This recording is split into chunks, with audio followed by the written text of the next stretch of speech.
का तात्पर्य होता है पूर्ण का अंश पूर्ण ही होता है। पूर्णमदः पूर्णमिदं पूर्णात् पूर्णमुदच्यते पूर्णस्य पूर्णमादाय पूर्णमेवावशिष्यते। वह परमात्मा पूर्ण है। उस पूर्ण परमात्मा का अंश भी पूर्ण परमात्मा स्वरूप है। भगवान ने गीता में कहा ममैवांशो जीवलोके जीवभूता सनातना। जो सनातन मेरा अंश जीव है वो ममैवांशो, वो मेरा अंश है। जैसे गंगा जी से एक चम्मच गंगा जल निकालो तो गंगा जल, एक टैंकर निकालो तो गंगा जल, तो गंगा जल ही है ना। जैसे ऐसे ही परमात्मा का अंश परमात्मा स्वरूप ही है। पर इसको जब तक देह भाव है तब तक जाना नहीं जा सकता। देह भाव, मैं स्त्री हूँ, मैं पुरुष हूँ, जड़ चैतन्य, अच्छा बुरा, जब तक द्वंद्वों में हमारी मति भ्रमित होती है तब तक हम परमात्मा स्वरूप को नहीं जान सकते। जो द्वंद्वातीत हो गया है वो सब में अपने भगवान को देखता है और अपने में भी भगवान को देखता है। सोई जाने जे देहु जनाई, जानत तुम्हें हो जाए। जो परमात्मा को जान लेता है वो परमात्मा स्वरूप ही हो जाता है, क्योंकि वो परमात्मा स्वरूप ही है।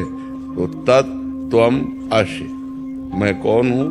तो तत्, तुम परमात्मा स्वरूप ही हो। त्वम असि, तुम वही हो जिसकी खोज कर रहे हो, और कोई नहीं। जब खोजने वाले को मिला तो खोजने वाला खो गया।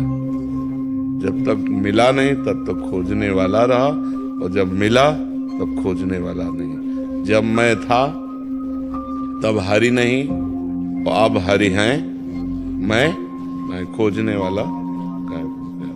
तो हम सब परमात्मा स्वरूप ही हैं, लेकिन अपने स्वरूप को भूलकर माया में ग्रसित होने के कारण काम क्रोध लोभ आदि के चक्कर में फंसकर हम पुनरपि जननम पुनरपि मरणम पुनरपि जननी जठरे शयनम, इसमें फंस गए। समझ पा रहे हैं आप?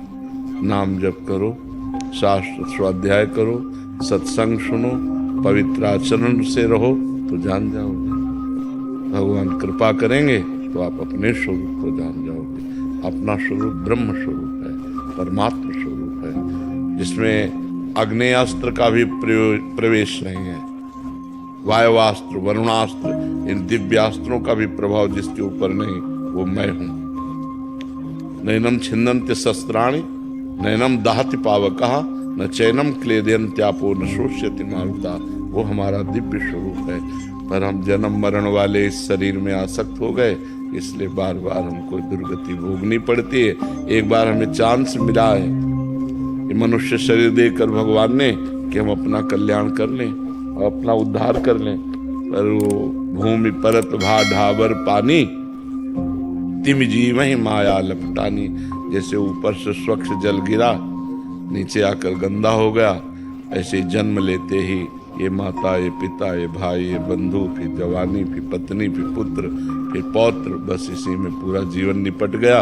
वो कभी एक मिनट भी बैठकर सोच नहीं पाया कि मैं कौन था, किस लिए आया हूँ, क्या करना है। वो इसी में भूलकर अपने पूरे जीवन को नष्ट कर दिया। समझ पा रहे हैं?